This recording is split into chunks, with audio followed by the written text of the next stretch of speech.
Step into value zone. Value zone hyper మార్ బటాన్ చెరు.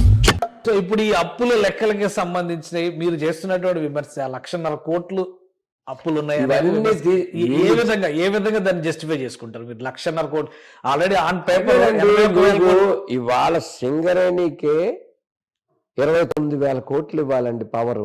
Bhupalpally power stations సింగరేణివి.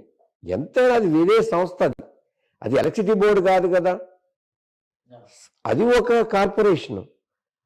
ప్రభుత్వం ఒత్తిడి తెచ్చింది, వాళ్ళకి ఇచ్చేసేయండి అయ్యా సప్లై అన్నారు. ఎప్పటికైనా సరే వడ్డీతో కట్టాల్సింది, అది అప్పే మాకు. ఎంత పక్క గవర్నమెంట్ డిపార్ట్మెంట్ అయినా మనం వడ్డీతో కట్టాల్సింది. రెండు ప్రజల కోసమే కదా పనిచేసేది. ప్రజల కోసం పనిచేస్తే దానికి ఒక లెక్క ఉండదండి. దేని సంస్థ దేని లెక్కలు దానివే, ఆయన విధానాలు ఆనవే. అలాగే 2000 మెగావాట్ వాళ్ళకి సోలార్ కూడా ఉంది.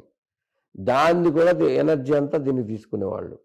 మొత్తం అక్కడ 30,000 కోట్ల చిల్లర వాళ్ళ బాకీలు ఉన్నాయి, కరెంటు బాకీలు. ప్రైవేట్ సెక్టార్లో ఆదాని ఇట్లాంటి వాళ్ళ దగ్గర కొంటారు. అవి మాత్రం లెక్క రాదు.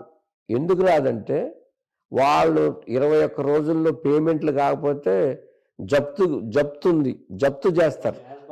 యాక్ట్ సెంట్రల్ గవర్నమెంట్ ఇచ్చింది, ఆడ అప్పు పెట్టడు. అంతకంటే ఇది గవర్నమెంట్ సంస్థ. అటు సింగరేణి కూడా ముంచినట్టే లెక్క. ఇక్కడ ఈ సంస్థను ముంచారు, అక్కడ సింగరేణి.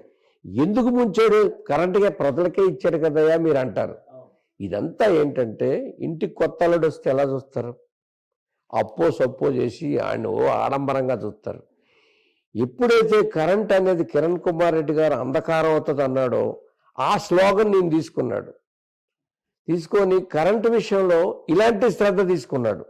పవర్ ముబ్బుడుగా ఇవ్వాలి, చక్కగా ఇవ్వాలి, దానికి లోటు రాకూడదు. లోపల ఇంటర్నల్గా ఏమన్నా కానీ ఎంప్లాయీస్ కానీ ఈ సతాయింపు వాళ్ళని ఎందుకంటే అయోమయానికి గురి చేస్తే వీళ్ళు ప్రశ్నించారు డిపార్ట్మెంట్ని.